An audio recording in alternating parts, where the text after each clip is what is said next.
The second speaker is Emina Soljanin from Bell Labs. Yeah, and she's going to talk about storing and retrieving coded data in mobile peer-to-peer networks. All right, thanks, Martin. And I also would like to thank organizers for inviting me. I'm very happy to be here.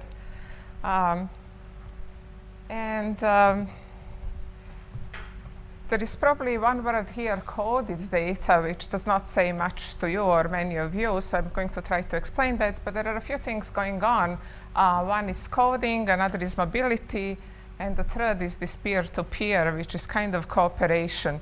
So let's start actually introducing these things one by one, and then we'll arrive to our model.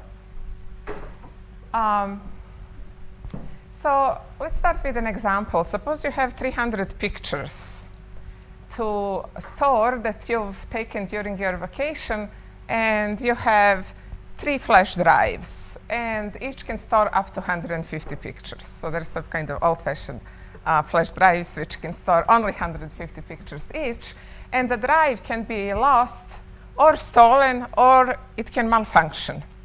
And you would like somehow to take advantage that you actually the fact that you actually have a little bit more space, actually 50% more space than you need.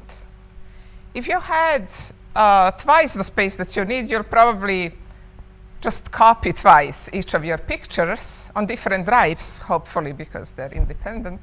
But since you don't have that, you have to think about something. So, all right, you'll take this blue drive and store the content of the pictures 1 to 150, and take the green one and store 151 to 300. And then what can you do with the third one? It can contain only 150 pictures. So you can say, all right, I'll put X1 there. But that may not be the best thing to do, because now, if this one gets stolen, you have 2 copies of X1. If the first one gets stolen, fine, but you don't know that. Maybe this one will get lost or malfunction. You can put X2, but the situation is completely symmetric, so you may not want to do that either. So what you can do is put actually an XOR of X1 and X2. So you treat these pictures as strings of bits, and you make an XOR. And now, no matter which 2 are still in business, you can recover all your pictures. And that's actually as complicated as our coding is going to get in this talk, except that if you have now more flash drives and some general number n, and you have these sets of pictures in k sets of pictures, then the best thing may not be achievable by just XORing the content of the left and right, but maybe doing some kind of a linear combination of what you have, not treating now, not looking at pictures of strings of bits, but strings of bits, each string being a symbol from some finite field. So now, for example, here, if you don't look, this is just an addition in the binary field, you could have put x1 plus x2 here, x1 minus x2 here, and x1 plus 2x2 here if you had more elements in your field. If you have only 2, the only thing you can do is XOR them. Why would you do that? Well, sometimes for the performance reason, and sometimes for security, because if someone gets hold of this one, he can look at your pictures, but if they get hold of this one, it's just an XOR, so these pictures don't tell them much. Information, theoretically, they still provide 1 bit of information, x1 plus x2 for every coded bit, but they are not really easy to look at, right? So you may want to do that, not only for reliability, but for security as well. All right, so now this was coding in storage. So what you stored is the coded information, this XOR thing is a coded information. But now I want to tell you about coding in transmission. Suppose that for Christmas you went to your mother and she took 150 pictures, and for New Year you went to your mother-in-law and she took 150 pictures, and now you and both ladies want these pictures. And how can you accomplish this exchange of content of these pictures in the most efficient way? Maybe you want a few email messages or something like that. And here is our equivalent spatial network topology is 3 nodes. A is your mother, B is you, and C is your mother-in-law, and there is connection between you and these ladies, but not direct connection between them. If you look at this as a wireless system, the B has in its wireless radius, broadcast radius, both A and C, but A and C cannot hear each other, right? So what you can do, what you would do without coding, your mother sends you X1, you forward it to your mother-in-law, and then the same thing goes from the other end. If you do coding, you will do something like this.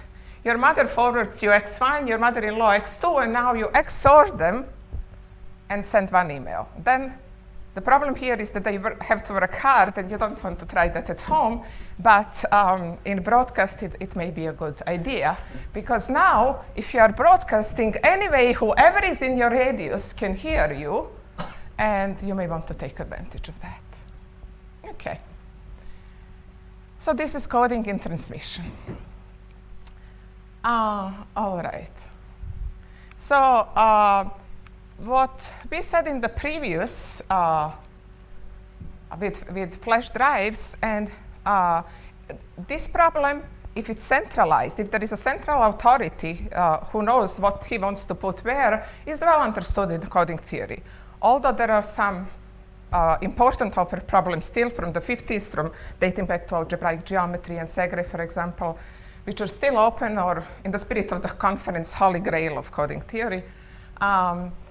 We know a lot about that. Here, there are many things still to be solved. It's more similar to what's known as network coding. Okay, I want to give you one more example, and that is also something very important in practice.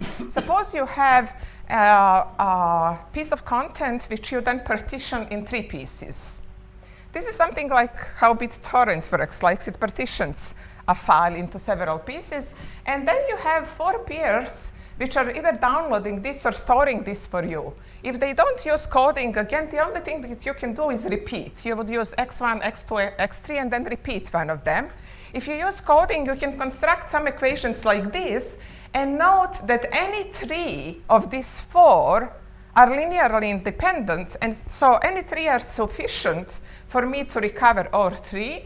This is not the case when I don't use coding. Also, X1 is represented twice, X2 is represented twice, X3, and that's another thing that people worry in practice, and that's that they have the representation of data uniform. There are some disadvantages in actually solving equations doing that, so there is a trade-off here, which I will not be talking about in this talk. So this is what I've just said, that they're evenly represented, equally desirable, and the data persist even if one of these things is lost. Now, coding has limited benefits if you have some error-free managed environments and unlimited resources, which we never do, although we always claim we do, but we don't. Okay. So now, as I said, many things there are known if you have static situation and central authority, but here we are going to have mobility, so there is going to be some uncertainty. In our problem, the uncertainty is going to come from random walks on graphs, but before we do that, what are random walks on graph? Essentially some special kind of systems in which you are doing drawing with replacement. So before we go to that general model, let's just consider drawing with replacement or the coupon collection problem.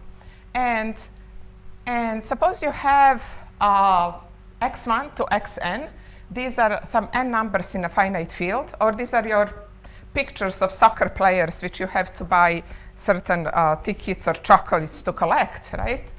So these are n numbers in a finite field, and you are offered two collection strategies. One is you can draw with replacement, and another is you can draw random linear combinations of these numbers, and that is what I'm going to call coding. And so whenever you ask me to give you a coupon, instead of giving you this picture, I am going to give you a random linear combination of these pictures, and that's your other option. So the question here, which strategy would you choose? Obviously, with the one that you're drawing equations, so in a way you are drawing degrees of freedom, you will have to work more to recover, but are there any advantages? All right, so suppose here that we want to see when we are acquiring our collection, how that collection grows. So depending whether I use coding or not, in each case I'm going to call this collection size. If I don't use coding, this is going to be a number of different pictures. If I use coding, this is going to be numbers of degrees of freedom, so number of independent linear equations that I drew. And in both cases, the more I collect, the less likely I am to draw something new, right? But the situation becomes fairly different when I use coding versus when I don't. So if I have collected R pieces, then the probability, that the probability that the collection will increase is given by this without coding. What is this? If I already have R, I don't want to draw any of those R. So the best thing that can happen is R over N, that I will draw one of those R that I have, and 1 minus that probability is that I will be successful in drawing something new. When I use coding, I am actually drawing a random linear combination. So if I already have R degrees of freedom and I'm operating over a finite field, then the number of vectors that are not good for me is q to the r, and I'm drawing from the collection of q to the n. So 1 minus that number is what is good. And when you plot this, even for the binary field, an n,000, it actually stays very close to 1. So with very high probability, you're going to be getting new things.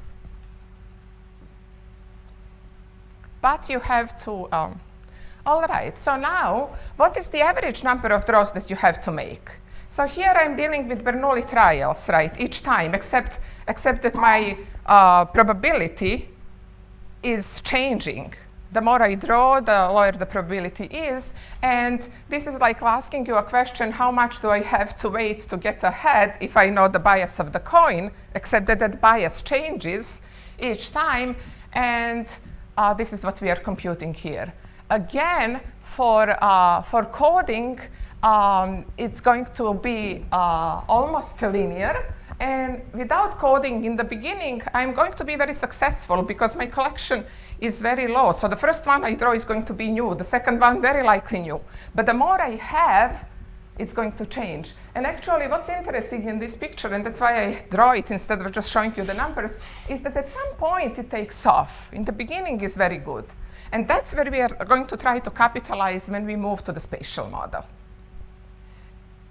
Also, if now R is n, to collect n numbers, we have to, on average, draw n log n times. And many people, when you ask them, it's sort of like a dinner puzzle, how many boxes of chocolates do I have to buy in order to collect so many different pictures, they would know to tell you n log n, right? And about n times if we use coding, the closer, a little bit more, and that depends on the field size. But even with the binary field is fairly good. So, people who were exposed to this, and almost all computer scientists were, to this coupon collection problem, or combinatorists, I think it was Giancarlo Rota who claimed that any combinatorial problem boils down to some kind of a coupon collection variety, or if you prefer balls and urns, it's a similar thing. So n log n is something that is known. Now, if you ask a little bit different question, suppose I give you only n rows, how many on the average do you expect to get? It's computed by the same combinatorics, but it's not often mentioned.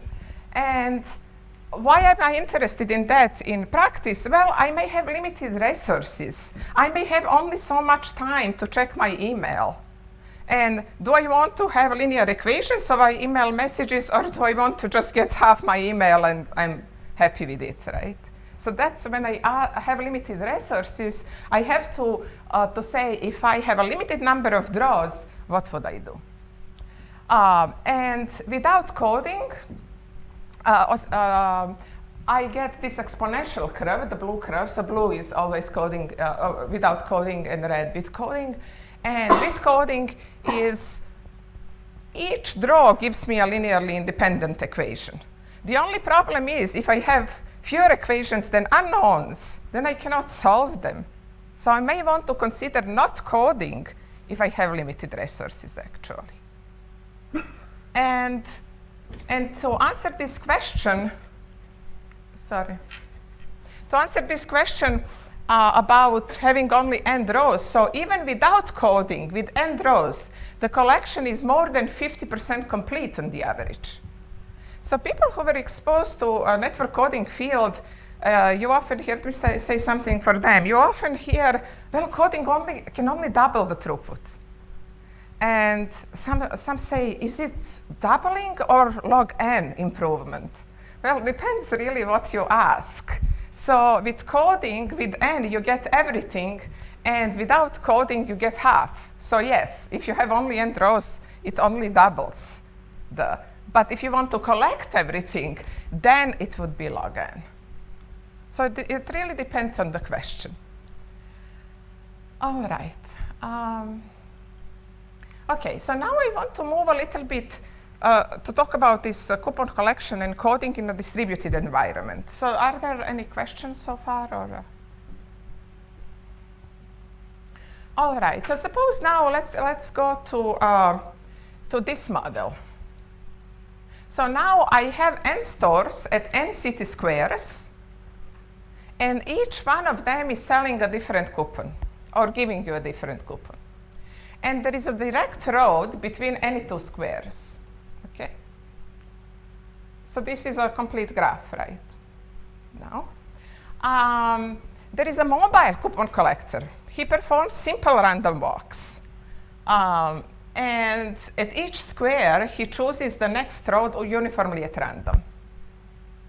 Okay, so it's a random walk on a complete graph, right? On a click. And suppose that you are at square u and you want to get to some square v, but the only thing you are doing is randomly choosing directions. How much time will it take you on average to get there?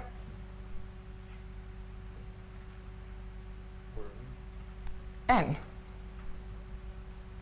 only. So that's how many roads you need to cross.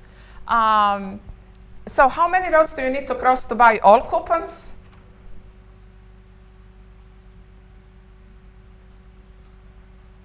It's n log n, right? Because it's the same model exactly as coupon collection, except now you're walking, right, on the graph. So there was draws, here was jumps over the graph.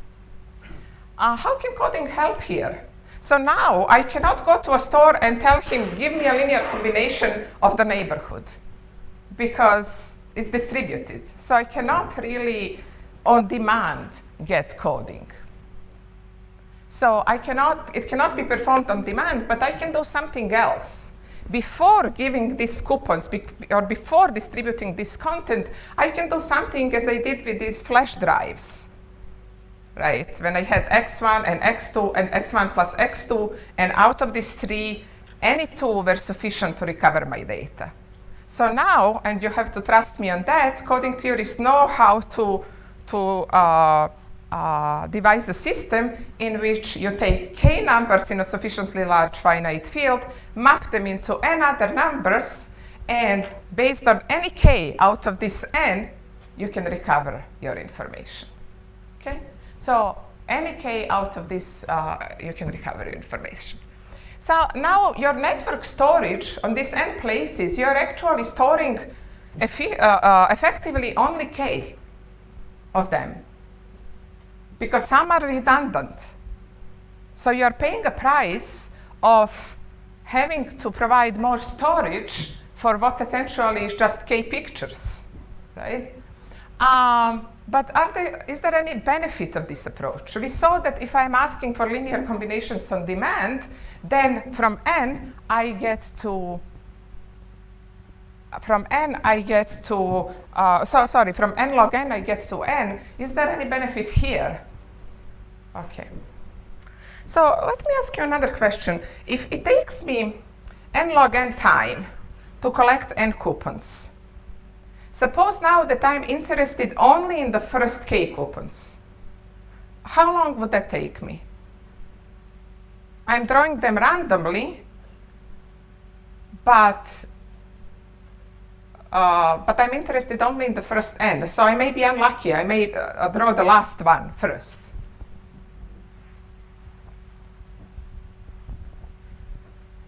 So n log n to collect all.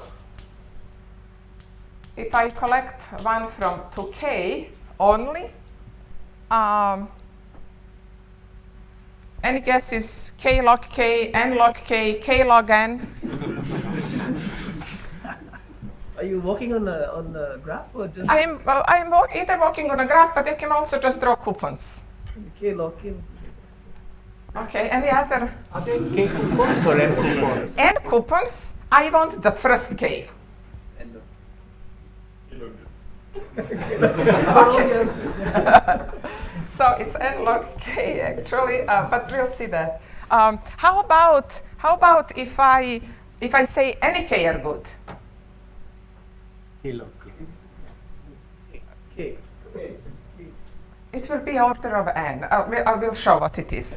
But actually, this what got me looking into this problem. So if you remember what Piyush presented yesterday, I don't know how many people are familiar with the mobility of that problem. When this was by Gosgausser and Che, am I pronouncing well? In which people move, and then they can pass the messages to someone who is in the neighborhood, thus preventing the interference with the rest of the system. And they said that way your throughput, which otherwise would go as 1 over square root of n or something like that, can become constant, but you incur delay, which is n log n. I couldn't say which n here plays a role, because what you get there is you have a network where there are n people. This is partitioned into n cells, n people, n cells, and then at some point, Edmondier here and I and the student worked on coding for this, and we even had a code word which had a length n. So there are just too many n's, and I personally did not know which phenomenon is in charge of which n. So as an engineer, it's very important, can I get rid of this? So I wanted to have a graph where, and I'll talk a little bit more about that, where there is a space component S, when there is a number of people or relays communicated, which is some other letter, and then there is also a code word length, which is something third, because that's really what's happening in practice. And I really wanted to know which of this is in charge of what, which n. If I now partition this into m fields, do you know how this results, which contain square root of n, log n, and n, how would they change? Could you right away answer it? It's not easy even for a coupon collection problem, let alone for more involved models, when everything is called n. So, so this is what's actually is the motivation of this talk, which I can only explain now. So now we said for if I want specific coupons, that's n log k. But if I want any coupons, then for this simple model, I can again derive it by a simple combinatorics. And again, this is how much I wait to get the first one immediately, because the first one is new. How much do I wait to get the second one? A little bit longer, because I don't care which one, as long as it's different from the first one. And this is what this 1 over n takes care of. And so on. And when you look at these, it actually, and we'll talk about a little bit more about what it is when we get to our mobility model. It actually, when k is r times n, some constant times n, then this thing becomes k over r log of 1 minus r. So it's actually k times this constant. So some of you are answering it takes k, the rows is the order of k. And this is the trade-off. And we'll talk a little bit more about that when we get there. Okay. So now we had coupon collection, we had distributed model, which is a complete graph, which is almost a complete equivalent, except that we couldn't do the coding the same way. And now what about general graphs? So what if the coupons are on the vertices of arbitrary graphs? So now this time, which was n log n for coupons, is actually cover time of the graph. Right. How much do I have to walk to visit all edges? All right. And on average, a mobile collector will gather all coupons in at most cover time steps. All right. So the question we want to address is, what if these coupons are actually located in a small subset of vertices? Okay, so first we had a complete graph where coupons were at each vertex. Then we moved to a general graph, and now we are moving at a situation where we don't have information at all vertices. So in other words, in this model, some of these cells may be empty, right? And the reason is that I want to separate the space component and the number, so the city and the number of people actually taking part in this communication. And to do that, I'm going to adopt a spatial network model, which allows me to get kind of a first crack of the problem. This, for me, are going to be what they call random regular graphs. So if GR is the set of all R regular graphs with n vertices, or S vertices. Did I put this here? I am going to use not n, but the size of the graph is going to be different from the number of people communicating. S vertices. Then what we are going to call a random graph is that graph chosen uniformly and at random from this set. And most of the results that are going to be claimed are going to actually called with a high probability for some such object. Okay. So why this? Well, random, these graphs are locally trees. So maybe really when we move or we drive around, we don't really go in loops or do Markov chains on donuts. But maybe we do some kind of local trees and eventually come to the same space and so on. But you can argue against and for that. Now, multiple walks on random graphs are not very well understood. And I found that out when I started kind of reasoning about this problem and thought, oh, I will find all of that in the math literature, and that's not the case. So multiple random walks on the graphs are not something that is well known in general. But for this particular one, there were some very recent results which I needed here and could use. And also, since they have lots of symmetry, there are precise estimates in terms of they're not bounds, but they hold with high probability.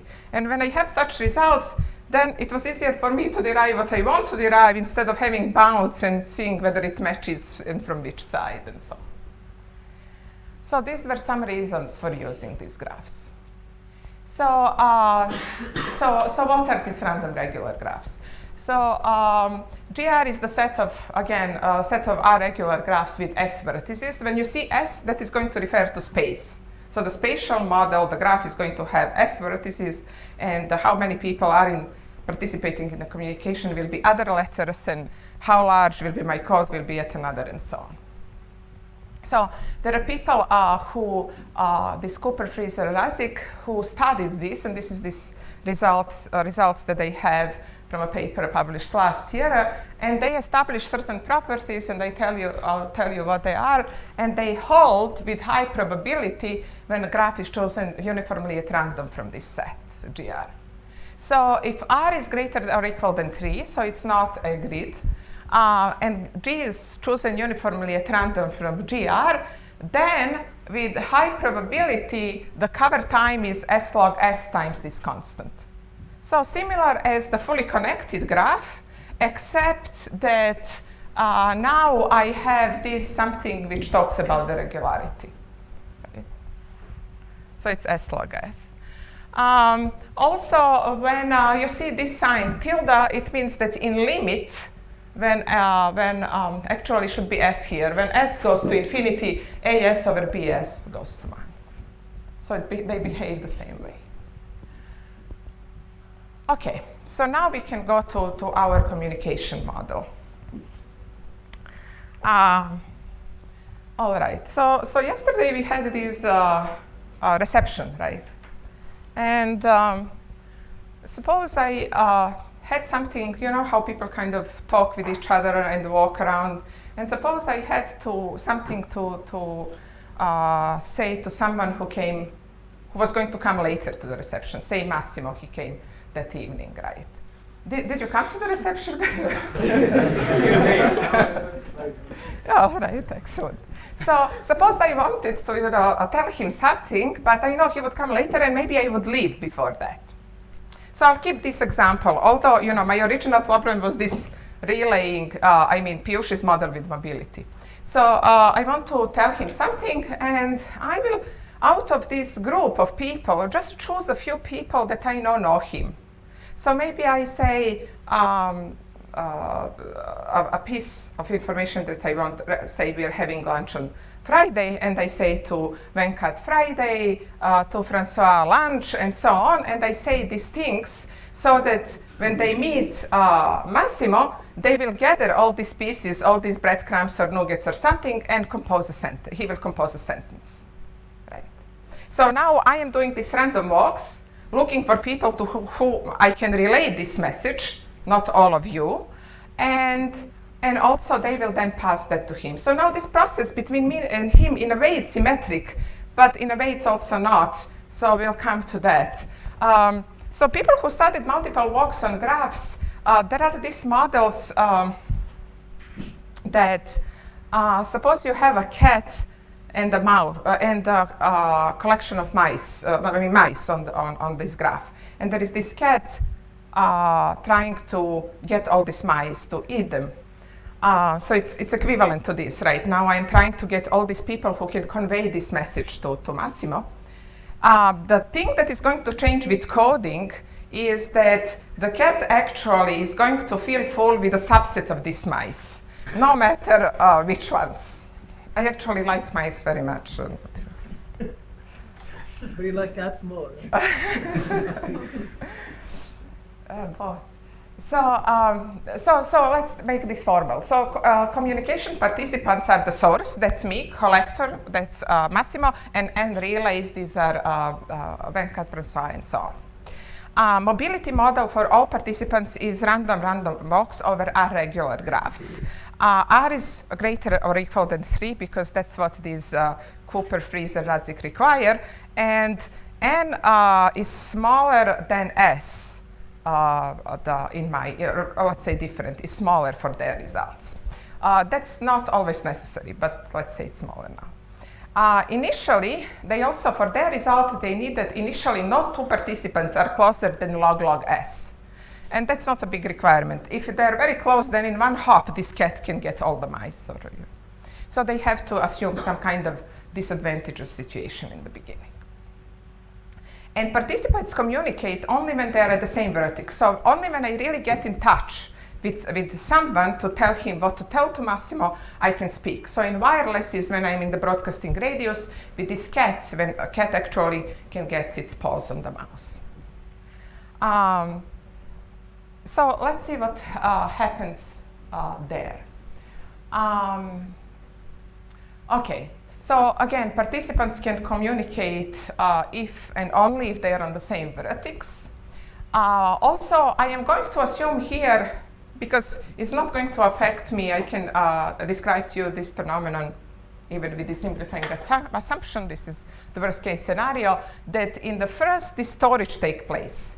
So I first disseminate whatever I have to say, and then in the retrieval phase, the collector gathers information from these relays. So I may, deposit among you all the information I want to tell to Massimo. Go, later he arrives, and he sees these people. And alternatively, I can be talking, and at the same time, he can be moving, and some of these messages may be coming to him at the same time as I am giving some more. But I want to simplify the situation and just say first storage and then retrieval. And some other person may come up. I can say anyone who is from North America should hear this message, for example. Okay. So I also am going to say that each relay accepts only one packet. Again, this can be generalized for accepting more. And this that I said, storage phase is followed by the retrieval phase. All right. So now I'm going to use some of the existing results and modify them in a way that kind of, I hope, will be transparent to you based on what we talked about coupon collection. So the claim that was made by that can be extracted from kind of differently sounding results of Cooper, Fries, and Radzik says the following, that this piece, to distribute these pieces, it takes theta r times s times hn steps.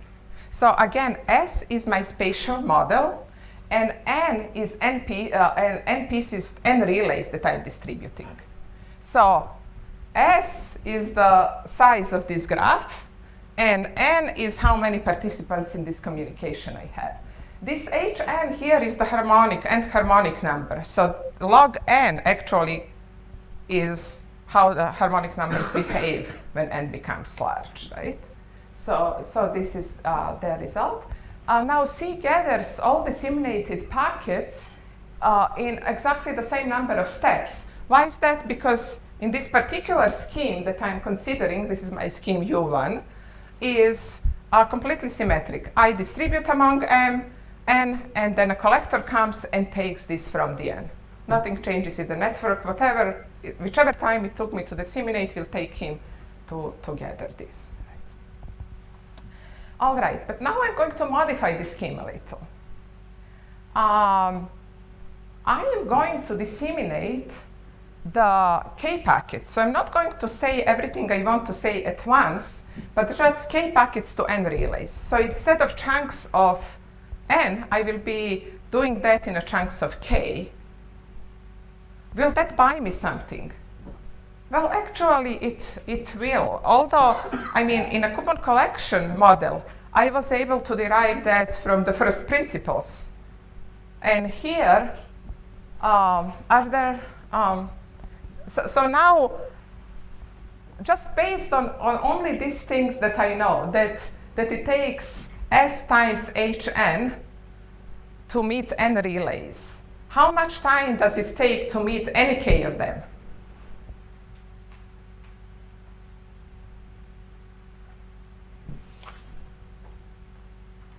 I'm not even sure what you mean by saying meet all relays. I mean, so there are n items. Are they put in specific places, or are No, they're all walking. All are doing, although the results will not change actually. So who's walking? Is C walking, or are the relays walking? They're all walking. The results are, someone has to walk, otherwise they're not going to meet. So this can be just vertices on a graph, if that's easier for you to think. And I, as a disseminator, I'm the one walking.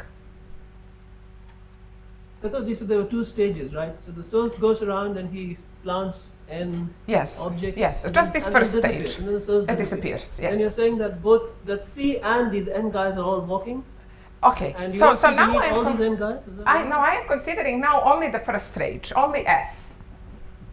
So only the first stage. There are these n people in that I want to find, or n vertices of these graphs, which I want to visit. And I know from the previous results that it will take me S times Hn to visit them if I just randomly walk. I mean, if your result is coming out of the harmonic sum, then you need the first k terms of that sum to meet the first k relay. So in fact, I need the difference between these two, and the reason is just that if it takes me Hn to meet n, now if I want to meet any k, I can say, suppose that I met some k. Now I need to meet a concrete n minus k, right? So what is going to be is the difference between these two. So once when I met first k, I need S times H times of n minus k of the harmonic sum to meet the rest, because the rest become fixed now. And just knowing that, of course you have to check various other conditions, because we are dealing with probability, but this is the basic idea. That whatever, if you are looking at what, if you are looking to find, if you know how to find the specific, and now you have this ability to tell You meet the first relay faster than you meet the later relay. Exactly. So it's actually simple. It takes some more reasoning. This is sort of just to convince you that that is what happens. So what does that? So now C comes, and C now has to meet k guys, but there is not this difference. He just has to meet particular k which hold this information. So for him, it's just first k. For me, it's not the first k, because I'm happy with any k. And that is what makes difference, because this is log k, and this is k. I mean, S log k, and this is... So when I compare the time between these two schemes, the dissemination ratio, I am actually saving this log n. So in this delay problem, because this comes from the relays, and I'm removing this by just saying so many relays are good. In the other one, there is some savings because I need to collect only k, but I'm also receiving less information. I'm receiving k over n, so I will have to do several times maybe the same procedure. So there is some kind of a linear reduction. Okay. Or trade-off is better to call it. All right, so now I have reduced my dissemination phase by just reducing the choice. Increasing the choice. It's any k out of n. If I do the same thing on the receiving side, the only way to do it is by coding, right? On the transmitter side, I am in the possession of the information, and I can give that information to whoever I want, and therefore achieve the savings I'm talking about. On the transmitter side, the collector side, the collector has to look for people who have information, so he has to find those who carry that. And the only way to create a choice for them to say any k are good is to use coding. So now it's sort of a mirror image. Now the dissemination time ratio is k over n, because now I am disseminating to all n, but k are sufficient.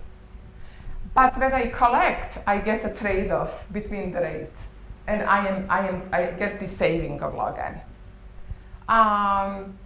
So how should possible scheme C2 be realized? Well, combine both. So the transmitter side decides to have fewer relays, therefore somehow not operating at the full capacity, but that is buying him time in terms of delay. And on the collector side, but that's all done by the transmitter because he's the one in the possession of data. The collector has this choice based on coding. All right.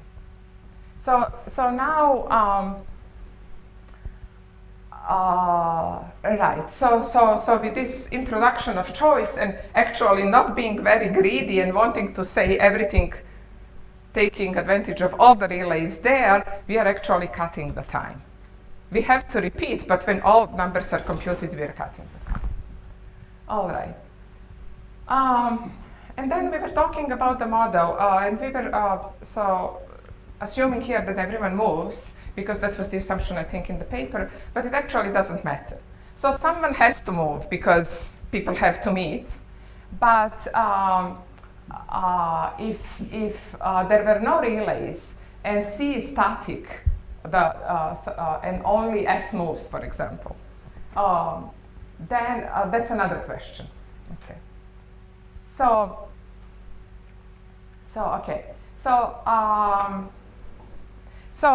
suppose I have a sensor network and I want to put this information, instead of telling that to people, to be transferred to whoever is coming later, Massimo say, I have a sensor network and I want to put these nuggets of information around, and at a later time, someone from my, let's say it's a defense situation, someone comes and wants to retrieve this information, then I have a static situation, and these results don't change.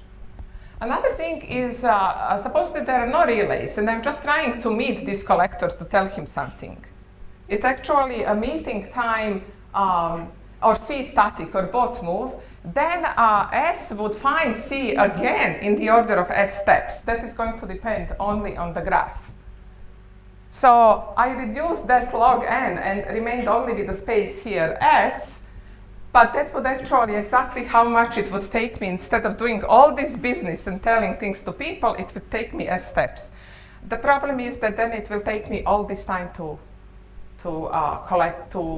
transfer the information, which is additional time, and maybe also security reason, and that is what I put actually in the abstract, that I don't want to be seen talking with anyone on the street for a long time.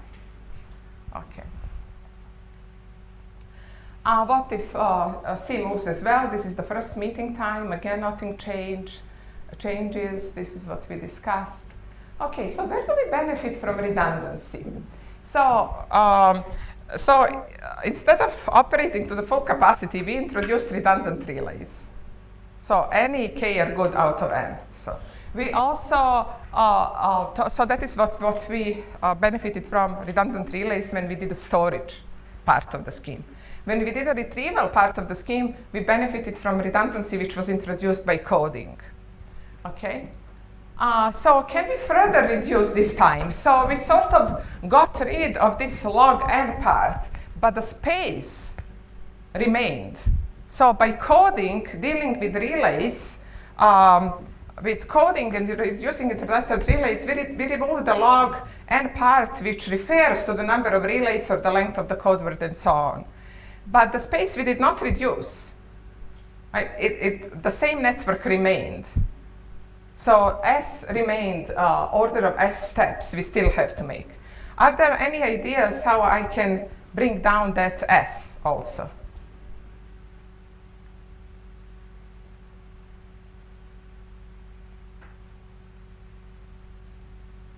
I cannot do it with a relay or redundancy. I exploited this.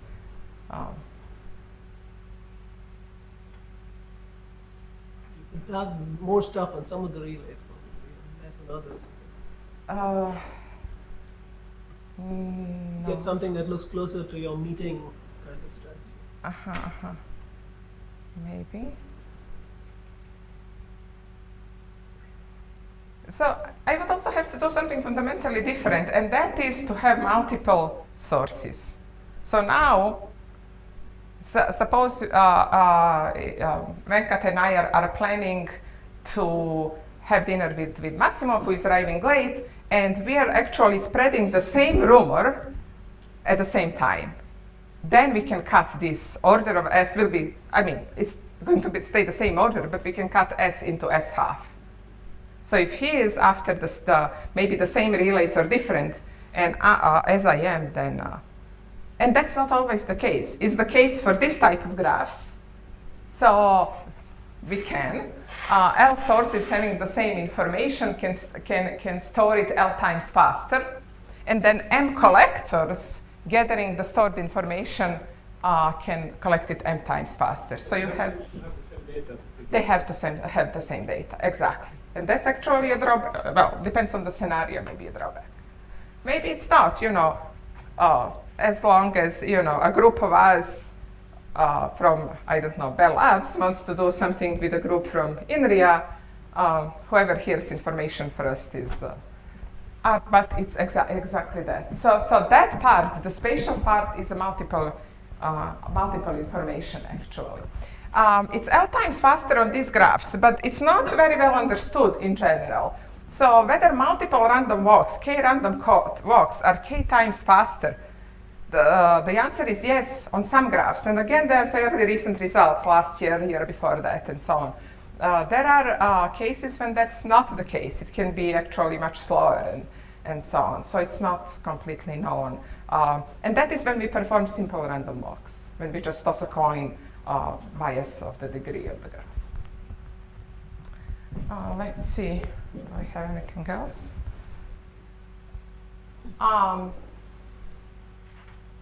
Okay, so this is the only one that there is a separability of the spatial network, and these are the streets where I am moving, and the communication networks, and this is communication between me and the relays. These are two different phenomena that take place and two ways to address it. The communication part with redundancy of relays, redundancy of information, which is coding, and for the spatial part with maybe copying information and having multiple agents walking at the same time. And that's all I have to say.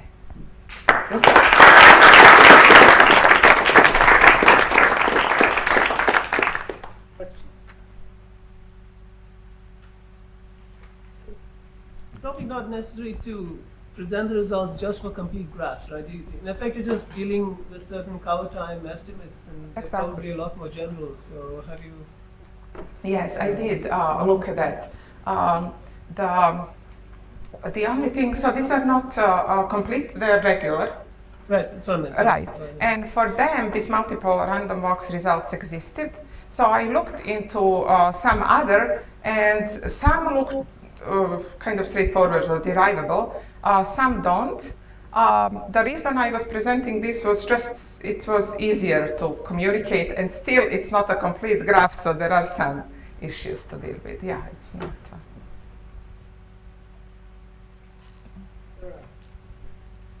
Anything that changes to take into account? So these, in particular one, complexity is if they're MDS codes, let's say Reed-Solomon codes, they are what is it called? The quadratic complexity of the length. And here, the length is kind of proportional to relays. I can take it much smaller if I want to do the complexity lower. And there are things that will change because I will not get such savings. So I have even pictures for that, not for the mobility model, but just the coupon collection. So this model, when I was, instead of collecting coupons and drawing randomly each time, asking for a random linear combination, that would make me, at the end, solve, that is what Massimo's concern was, solve big linear system of equations, n times n. What if I group them in small packets in order to make coding complexity lower? Then I would have h by h. It becomes actually a very interesting problem. It's also a coupon collector problem, but something called brotherhood collection, because now I have to collect not each coupon, but for each of these, we call them generations, enough equations. And people worked on that originally in the 60s. It's called something double Dixie cup. So now I don't want to collect one coupon of each, but maybe two of each, or k of each. And it's interesting because to collect one coupon of each takes you this log n. And to collect each subsequent one is log n. So you don't really sacrifice too much in weighting, but you can reduce complexity a lot. So there's curves which goes like this, which actually I do have, but not for this talk. I don't have. Any other question? If not, let's thank Emina again.